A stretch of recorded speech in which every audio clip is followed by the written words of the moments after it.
everyone, it's Margaret Manning here. Welcome to 60 and Me. This is the place where women over 50 come to be inspired. My guest today is Pam Krueger. Pam is a financial and an investing expert. She is an author and also a television personality. She's a co-host of PBS Money Track, and also has created a very interesting tool, an online tool that connects fiduciary advisors with consumers. Really great service. So welcome to the show, Pam. Thanks. Hi, Margaret. Great to be back. Hi. Yeah, I love our conversations. Every time I talk to you, we get a lot of comments from the community. You know, when we started 60 and Me, Pam, I think I told you this, that we started off with well-being, financial security, and independence as our kind of pivots. And we always have this conversation like, what's most important, you know, health or money? And I actually think that money is like really close. I mean, health, of course, is important, but if you've got your money sorted out, it's a different life experience in your 60s. Yeah, it goes straight to the well-being part.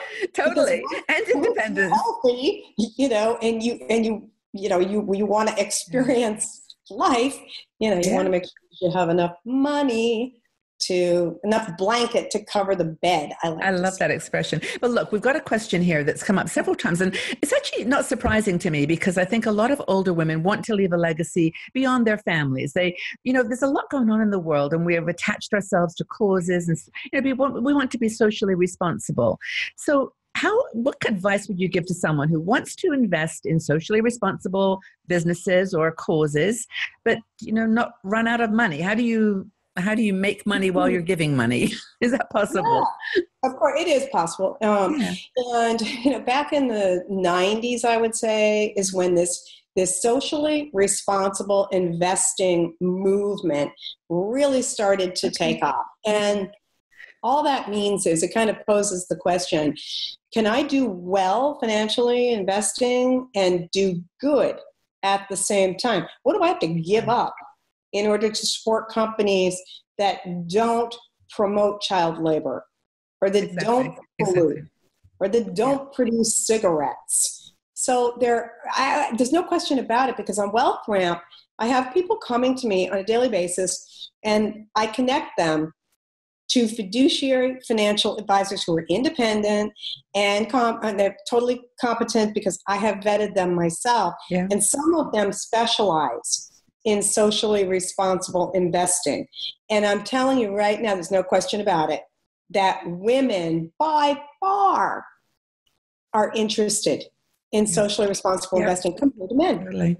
It's just a fact of life. I mean, I see it every single day play out. So it's just a really good question, because since it did start back in the 90s, we're so fortunate. We've had all these years to develop research and to really track. Mm-hmm. And so basically what you say is, well, if these investments like a mutual fund or an index fund that contains a lot of different company stocks in one basket, and you're buying into that basket, you're buying little bits and pieces, you're buying shares of a lot of different companies in a mutual fund or an index fund or an exchange traded fund. It's a fund versus buying one company. So some mutual fund companies and index funds specialize only in companies that are actually clean. And by clean, what I mean is there's different definitions. Now, it's not just socially responsible investing as an overarching category. Now you've got 3 different categories. Mm-hmm. You have category 1, which is environmental, social, governmental. What does that mean? It means that those companies that are in that fund have been screened to weed out companies that are not following regulations, and environmental especially. So you think about it logically, and you say, well, if they're following the ESG, environmental, social, and governance guidelines, then they're probably pretty good companies to begin with. And as it turns out, the research really bears that out, that these investments in these companies that go out of their way to comply with regulations or go above and beyond are definitely right up there with companies that don't. So it's not as though there's sorry about that. No, it's okay. It's not as though in my ear. It was, what is that? I know, me too. No, I it's know. actually, Sorry about that. I'll just say something while you're catching your breath. There is, I think, I discovered this myself, that women, number one, are very interested in this. When we did a makeup video, I did this or I just chose an affordable moisturizers. I just wanted to. A lot of women, wanted that video, and I think we had so many comments of, "Is that company cruelty free?" Right. Is that cosmetics company cruelty free? And they all knew the websites where you could go and check these things. And it wasn't just PETA. It was, and it was very interesting to me that there is a sensitivity about companies that are not harming the environment or harming animals or harming. And you're right that they tend to be companies that are just nice companies. Yeah, you want to put your money where your heart is, but then you have to ask yourself, well, financially, what am I giving up? You kind of assume that you're making a trade-off, and the answer is that across all categories of socially responsible investing, across all three categories, you're really not. Now, I'll circle back to that performance in just a second, but just really quickly. So we got the one category that cares most about environmental, social, and governance. That's one kind of socially responsible investment you can make. Right. Looking for companies that are screened for those considerations and qualifications. Okay. So the second category are impact. That means that the companies are actually doing something proactive. They're actually taking action. And some people, especially women, like it when they see companies that are stepping out and taking action. Look at Amazon. They voluntarily lowered their minimum. They voluntarily raised. They gave everybody a raise on the minimum wage, and everybody was like, "Yeah." So I'm not saying that that's necessarily impact, but it's one basic example. And the third category is, we've got the two categories mainly. Those are the two main categories. The impact and the ones that are actually doing good. They're following regulations. And the socially responsible is kind of the overarching. So there's really, those are the kinds of socially responsible investments that people are talking about, that they're interested in. Yeah. So do you have to give up a big part of your return financially? Because it feels like you'd logically, I have to make a trade-off. If I'm going to invest in companies that are really good to the planet, good to people, I'm probably going to have to give up something. And the answer is that research over the years is pretty shocking. You actually, not only compared to the normal stocks that make up the S&P 500, you do as well.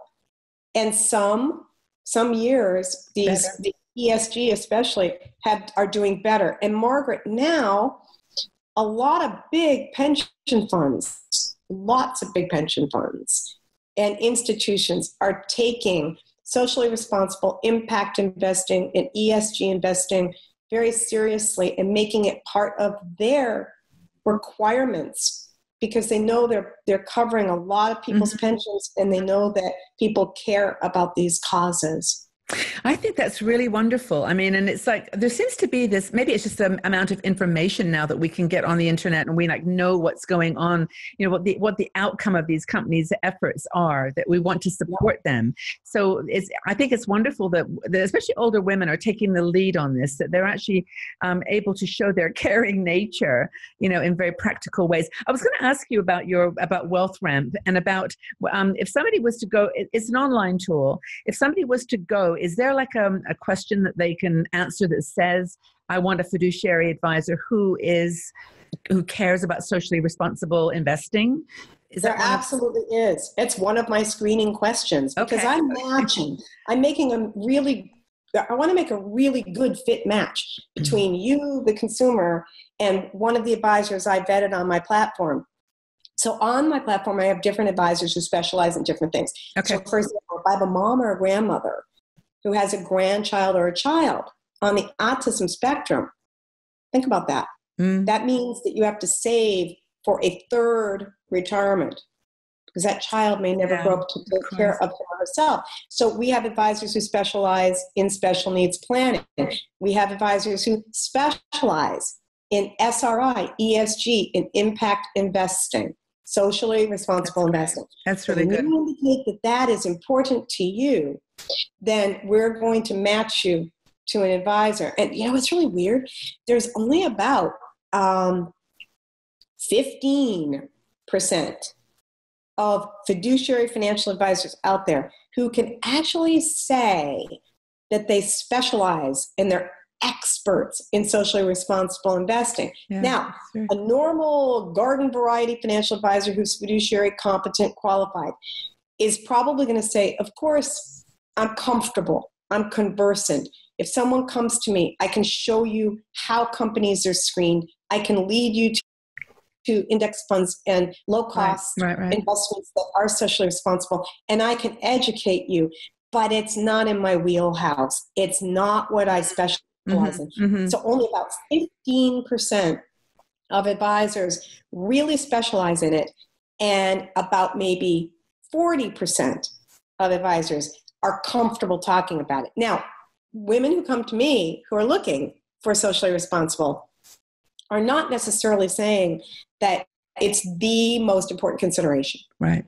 But they are indicating, hey, it would be nice. It's a nice to have, not a need to have, but a nice to have. But you know what? This industry, Margaret, has a long way to go.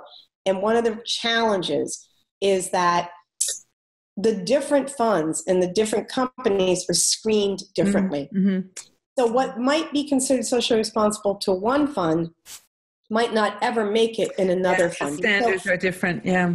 That's right. That's right. Yeah. So you can go to a website called Morningstar, and you can read and research and screen for index funds or mutual funds that you want to make an investment into with someone with very little money. And you can read about how they are screened. It's very important. Or if you are working with an advisor or want to find an advisor, you can become educated about it in the process. It's not that much to know. It's just interesting, though, and surprising to most people that you can actually make money, do good, and do well financially at the same time.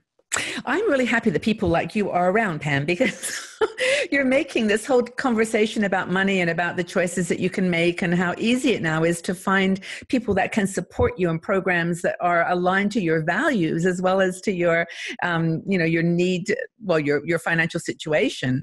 So I would encourage people to check out Pam's website. It's wealthramp.com. And I always forgotten that you are doing something in the next couple of months or in the new year, a special program that I wanted to mention. Could you tell us a bit about your plans for the new year? Yeah, I have a brand new 1-hour special that will start to roll out on PBS stations across the country. Cool. It's called Money Track, Money for Life. And on the program, Margaret, we're aiming right at people, especially women, who are over age 55 and answering questions around, how am I going to make sure that I'm going to have enough money for the rest of my life? And who the heck can I even turn to if I do want collaboration and or advice? And we talk about a lot of things all related to, the different choices that you can make at that point, no matter how little or how much you have in savings and investments. That's it's all about peace of mind. So that starts in what month is it? Well, it will begin rolling out on some PBS stations, possibly as early as January. Okay, cool. And then each station in the PBS system will run it at a different date and a different time. Okay. So you'll continue to see it roll out. And I'll have on my website on WealthRamp, I'll have a link to when that show will be airing across the country. Cool. Well, let us know and we'll get you back in and you can tell us, because I'm sure there's going to be some very interesting commentary and follow-up from people who are watching it, and more questions will come. But thank you for giving us answers. Thank you for being here for our older women and our community. We appreciate you very much. I love this community. I love being a part of it. Thank you. My pleasure. We'll talk again soon, Pam. Take very good care. Great. You too. Bye for now. If you enjoyed this video, please subscribe to our 60andMe YouTube channel and also visit our website. We are a strong and dynamic community of women over 60. We're challenging aging stereotypes, and every day we share fascinating stories, interesting questions, and great conversation.